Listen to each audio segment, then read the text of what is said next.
नमस्कार दोस्तों, आपका स्वागत है एक बार फिर से आपके अपने YouTube चैनल में। मित्रों, आज की वीडियो में हम जानेंगे कि आखिर महिलाओं को मासिक धर्म क्यों होता है, इसके पीछे का कारण क्या है, क्यों औरतों को भुगतनी पड़ती है हर महीने ऐसी सजा। दोस्तों, हाल ही में कुछ मंदिरों में महिलाओं के प्रवेश पर लगी रोक पर काफ़ी विवाद हुआ था। जिस समय स्त्रियां माहवारी की स्थिति में होती हैं, उस समय उन्हें मंदिर में प्रवेश पर रोक लगा दी जाती है। मंदिर के लोगों का कहना था कि मंदिर में महिलाओं के प्रवेश पर इसलिए रोक लगाई गई है क्योंकि वे कभी कदार माहवारी के दिनों में भी मंदिर आ जाती हैं। दोस्तों, मंदिर प्रमुख का कहना है कि मासिक धर्म टेस्ट करने वाली मशीन से चेक होने के बाद ही महिलाओं को मंदिर में प्रवेश की अब इजाज़त मिलेगी। उन्हें लगता है कि महिलाएं अपनी शुद्धता का पालन नहीं करती और वे ऐसी स्थितियों में भी मंदिर आ जाती हैं। लेकिन क्या आप जानते हैं कि महिलाओं को होने वाले मासिक धर्म का उल्लेख हिंदू धर्म ग्रंथों में भी मिलता है। भागवत पुराण के अनुसार स्त्रियों को आखिर क्यों मासिक धर्म होता है, इसके बारे में कौन कौन सी कथाएं मिलती हैं, आइए आज की वीडियो में हम जानते हैं मासिक धर्म से जुड़ी हुई एक कथा के बारे में। पुराण के अनुसार एक बार बृहस्पति, जो देवताओं के गुरु थे, वे देवराज इंद्र से काफ़ी नाराज हो गए। इसी दौरान असुरों ने भी देवलोक पर आक्रमण कर दिया और इंद्र को इंद्रलोक छोड़कर जाना पड़ा। तब इंद्र ब्रह्मा जी के पास पहुंचे और उनसे मदद मांगने लगे। तब ब्रह्मा जी ने कहा कि इंद्रदेव, आपको किसी ब्रह्म ज्ञानी की सेवा करनी चाहिए, ऐसे में आपके दुख का निवारण होगा। तब इंद्र एक ब्रह्म ज्ञानी व्यक्ति की सेवा करने लगे, लेकिन वो इस बात से अनजान थे कि उस ब्रह्म ज्ञानी की माता असुर थी। माता का असुरों के प्रति विशेष लगाव था। ऐसे में इंद्रदेव द्वारा अर्पित होने वाली सारी हवा सामग्री जो देवताओं को अर्पित की जाती थी, वह ब्रह्म ज्ञानी असुरों को चढ़ा देते। इससे इंद्र की सेवा भंग हो गई। जब इंद्र को इस बात का पता चला तो वे काफी नाराज हुए और उन्होंने उस ब्रह्म ज्ञानी की हत्या कर दी। हत्या करने से पहले इंद्र उस ब्रह्म ज्ञानी को गुरु मानते थे और गुरु की हत्या करना घोर पाप है। इसी कारण उन्हें ब्रह्म हत्या का दोष लग गया। दोस्तों, यह दोष एक पाप के रूप में था और यह पाप एक भयानक दानव के रूप में परिवर्तित हो गया। यह भयानक पाप दानव के रूप में परिवर्तित होने के बाद उनका पीछा करने लगा। इसी तरह इंद्र ने स्वयं को एक फूल में छुपाया।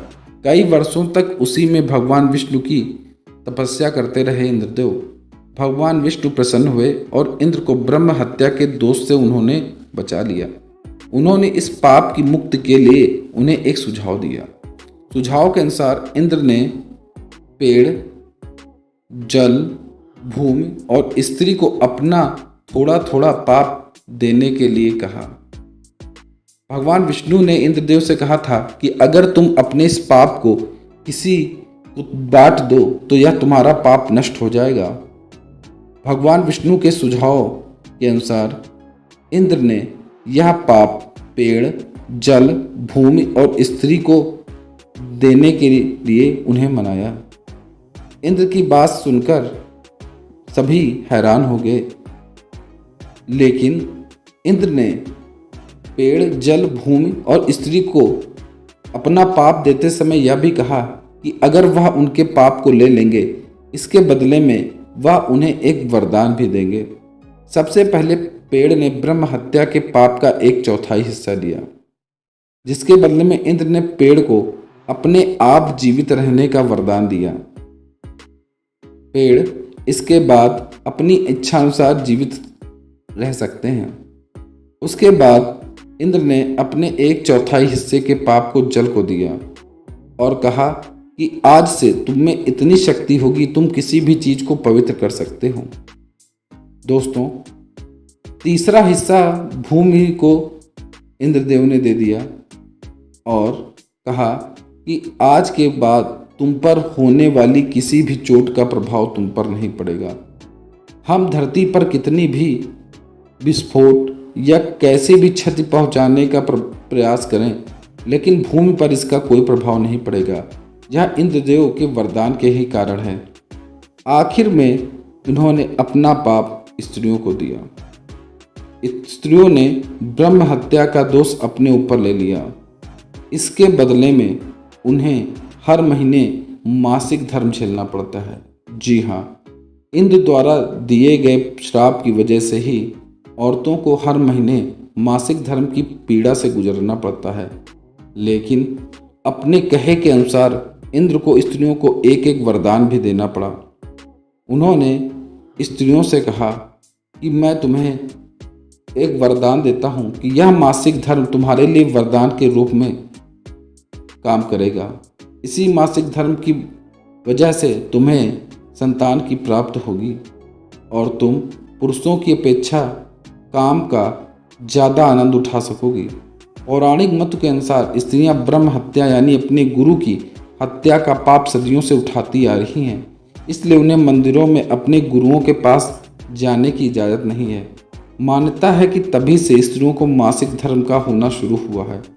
हालांकि आधुनिक युग में वैज्ञानिक मत को मानने वाले लोग इस बात को नहीं मानते हैं, लेकिन पौराणिक ग्रंथ में कही गई इस बात में जरूर कहीं ना कहीं सच्चाई अवश्य है। इसी पाप के कारण आज भी स्त्रियों को हर महीने मासिक धर्म की पीड़ा से गुजरना पड़ता है। दोस्तों, आपको क्या लगता है इस कहानी में कितनी सच्चाई है? ये हमें आप कमेंट करके ज़रूर बताइए। आपको ये वीडियो कैसी लगी इसके बारे में भी हमें ज़रूर बताइए और इस वीडियो को ज़्यादा से ज़्यादा शेयर कीजिए। धन्यवाद।